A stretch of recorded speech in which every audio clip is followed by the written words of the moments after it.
Bienvenidos a este módulo en el cual vamos a ver razones y proporciones. Iniciemos.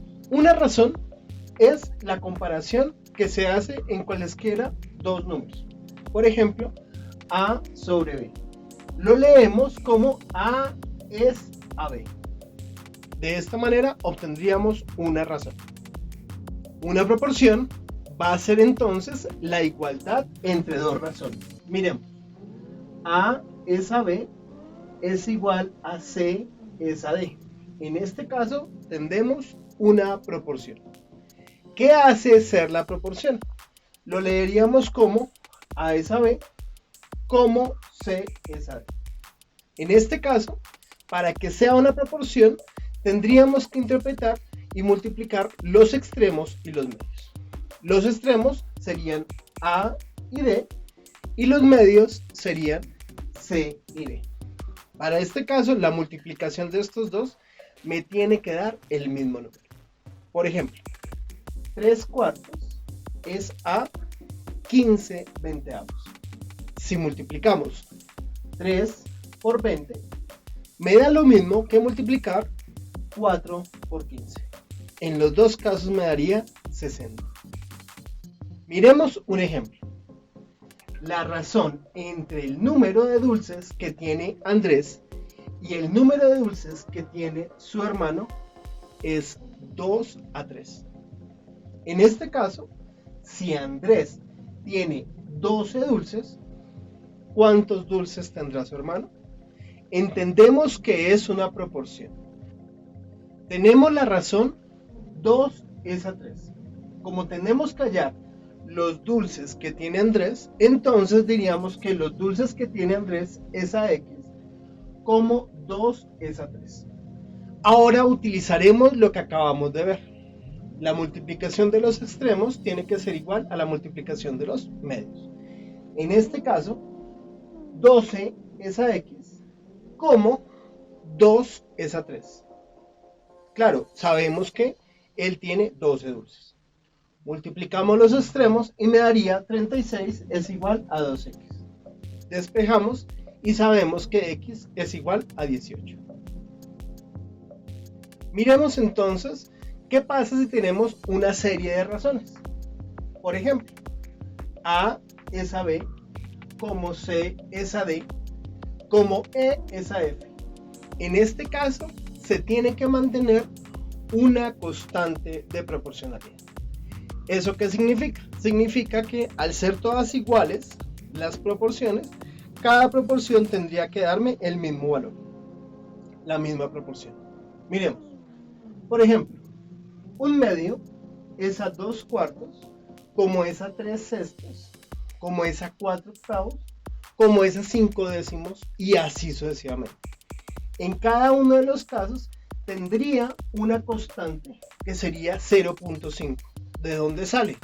De dividir 1 entre 2, 2 entre 4, 3 entre 6 y así sucesivamente.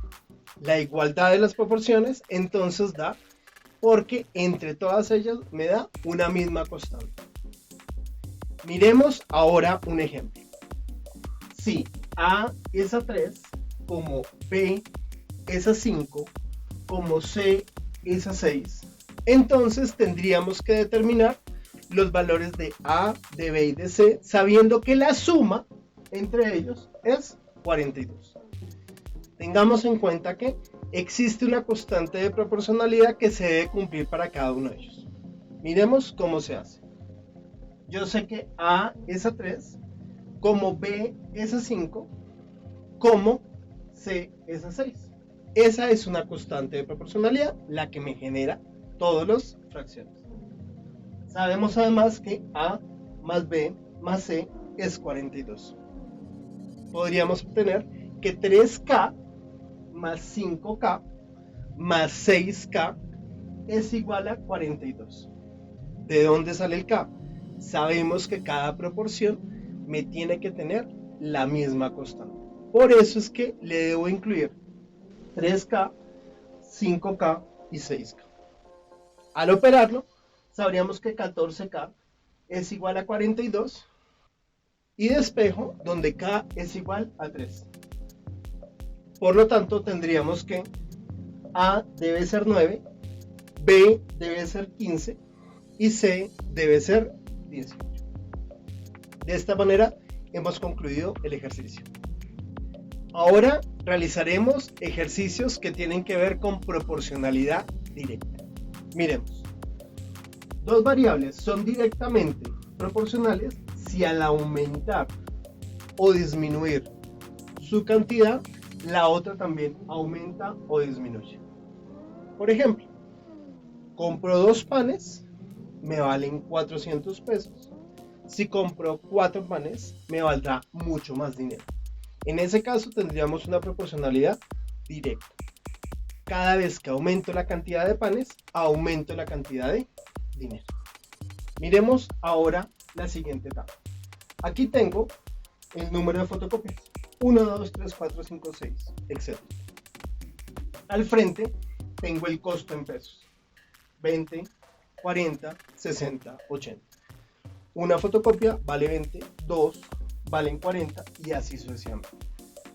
Tendríamos una constante de proporcionalidad de 20. Claro, cada uno de ellos se opera y me daría 20. Observen. 1, 20, 2, 40, 3, 60 y así sucesivamente.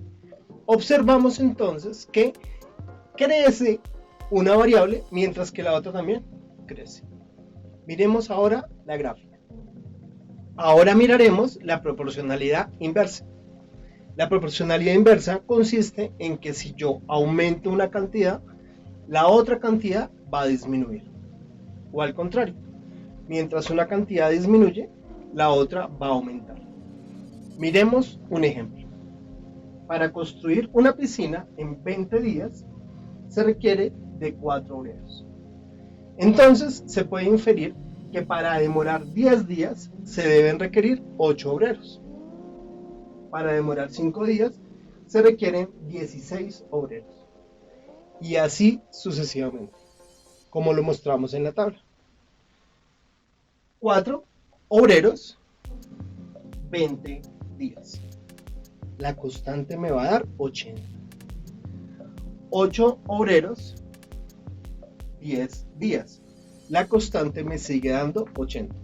Observen que mientras una variable crece, la otra disminuye. Por eso es proporcionalidad inversa. Por último, podríamos tener 16 obreros con 5 días. Y si quisiéramos 40 obreros con 2 días. En todas la constante de proporcionalidad sigue siendo 80. Miremos ahora la gráfica. En el eje X tenemos la cantidad de obreros. En el eje Y la cantidad de días. Y podríamos representarlo los datos de la tabla. 4 obreros demorarían 20 días. Y así vamos a tener 8 obreros, 10 días. También podríamos llegar a tener 16 obreros, 5 días. Y por último, como vimos, 40 obreros, 2 días. La gráfica que se forma tendría esta figura.